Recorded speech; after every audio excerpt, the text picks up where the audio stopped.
Austin doesn't want you to think it's like other Texan cities. It prides itself on being cool and weird, a national hub for music, art, and culture.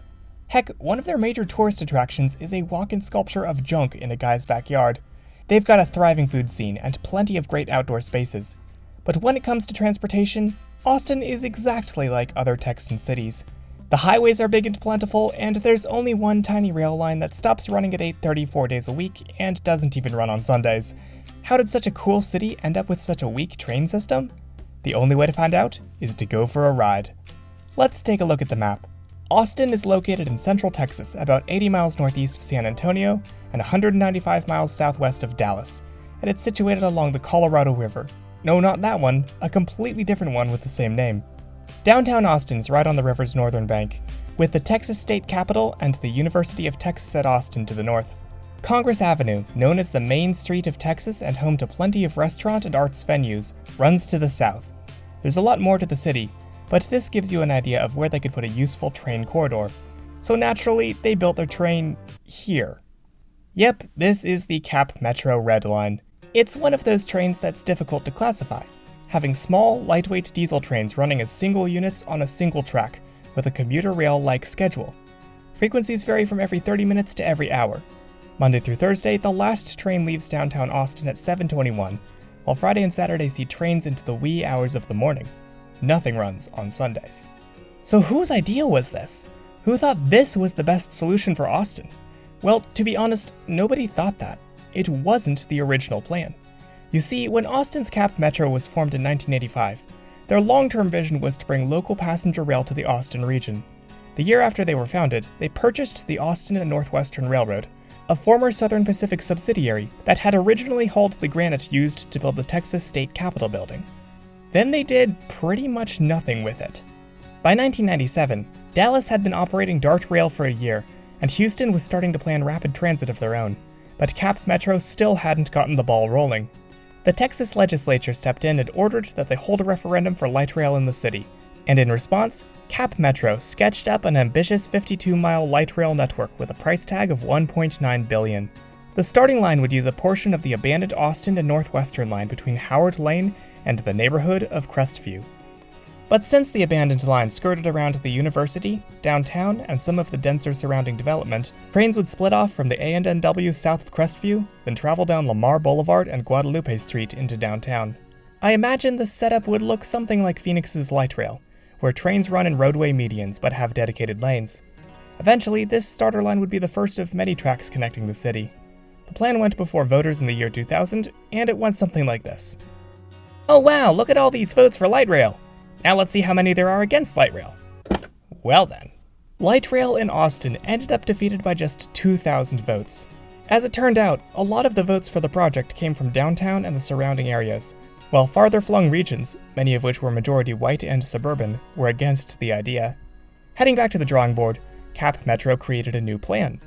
Rather than diverting trains onto city streets, they would keep them on the A&NW all the way into downtown, completely bypassing a lot of potential high ridership territory. Rather than building out a double-tracked electric light rail system, they would run a single-track commuter rail line with light rail-esque DMUs and a limited schedule, a bit like New Jersey Transit's River Line. And rather than building a citywide system, they would focus just on this one line, along with plans for a revamped local and express bus network. The new plan extended the northern terminus from Howard to Leander to create a 32-mile route, but it was still a far cry from the original proposal. The new train was put before voters in 2004. This time, a sizable majority said yes, and in 2010, the Cap Metro Red Line opened, 2 years late and over budget. 11 years later, I would find myself taking a Greyhound from Dallas to San Antonio as part of my Amtrak Rail Pass adventure, only to spontaneously jump off in Austin to check it out. The Greyhound station at the time was near Highland, the fourth closest Red Line station to downtown, so I walked over to check it out. But before I show you what I saw, I'd like to take a moment and thank my wonderful Patreon supporters who helped make this video possible. If you're a channel supporter, you can watch my overnight Greyhound trip from New Orleans to Dallas, as well as my visit to Austin's Cathedral of Junk. Join now for as little as $1.80 per month. Highland Station consisted of a simple partly covered high-level platform with a ticket machine. There was no parking, just bike trail access, but it was next to a 4-lane stroad I had to cross. My guess would be that a lot of the station's ridership came from the nearby Austin Community College. Our train was one of the city's 10 Stadler GTW diesel-electric light regional rail cars, which usually operate as single units. These feature passenger cabins on both ends and a diesel engine in the center.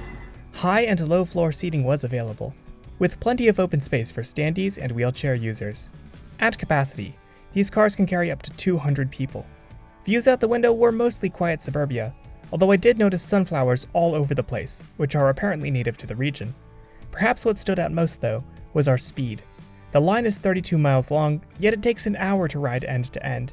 You could drive that length in half the time with no traffic, without a speed advantage over driving, not to mention the general lack of walkable development along the line, akin to some of Denver's commuter rail lines. It's no wonder that the Cap Metro Red Line gets only about 1,500 daily riders on a weekday. That's on the low end of commuter rail, but not too bad. Similar systems include Fort Worth's Tex Rail and New Mexico's Rail Runner. But 1,500 per day is far, far below normal ridership for a light rail, and more in line with modern streetcars like DC's or Dallas's. Austin's downtown station is on the eastern end of downtown, with 3 tracks and 2 platforms. This was rebuilt in 2020 from an original 2012 design, and it may be one of the only transit stations in the nation to be finished ahead of schedule and under budget. And that was pretty much it for my time on Austin's Little Red Trains. For the rest of my adventure there, I found myself riding Ubers and the plethora of rentable bikes and scooters on every street corner. There are seriously bikes and scooters, and biking and scootering pathways all around the city. I visited the Capitol, explored the parkway along the river, tried some Tex-Mex food, visited the Cathedral of Junk, and racked up a massive scooter bill in the process. Austin was a really cool and quirky city, and I felt like it deserved a lot more when it came to rail transit. Thankfully, it's getting exactly that. After a 2014 proposal for more trains got rejected by voters, a 2020 plan titled Project Connect was finally approved at the ballot box, giving Austin 3 new rail lines. The city's Green Line would utilize the same diesel commuter rail technology as the Red Line, heading east-northeast from downtown to Elgin. 2 electric light rail lines would start at the North Lamar Transit Center, intersect with the Red Line at Crestview, and then follow the originally proposed street-level corridor through the university into downtown. From here, the Blue Line would head to the city's airport, while the Orange Line would continue down to the South Congress Transit Center.